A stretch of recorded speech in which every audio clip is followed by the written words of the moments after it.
After an amazing week of football, the rankings left a lot to be desired. Alabama playing their schedule stayed where they are, understandable.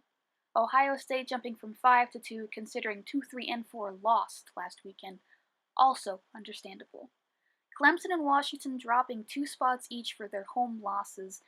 Washington by more than one possession, and Clemson by one possession, but also breaking both the ACC win streak and their own personal at home win streak, which was 21. Only dropping 2 for that, I'm not sure if that's okay, considering it was to an unranked 5 and 4 Pitt.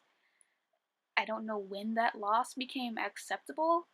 I also don't know how that loss is worse, question mark, over Michigan losing to Iowa at Iowa by 2 points, where Michigan didn't even move. They weren't punished for a loss. I don't understand that at all, how you can go completely unpunished for a loss. The playoff committee seems to change their mind about what's important every week. I understand they don't want to release the rubric, but I also understand that people have to understand what the rubric is even if you don't release it.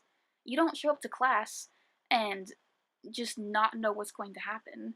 You know what's important. You have to show up, you have to do your work, you have to do certain assignments by a certain deadline.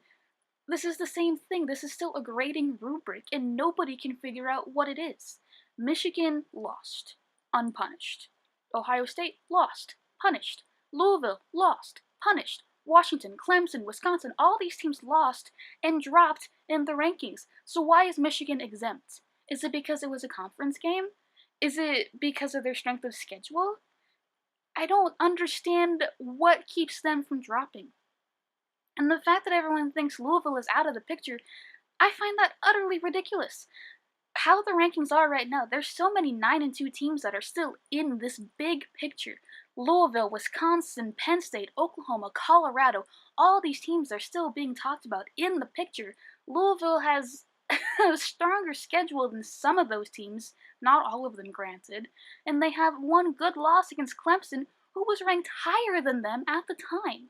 And they were definitely punished for that way more than any of these teams have been punished for losses against unranked teams.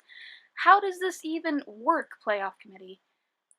Something needs to happen. There needs to be some compromise where we can see at least one or two of the grading requirements, because this is just getting ridiculous.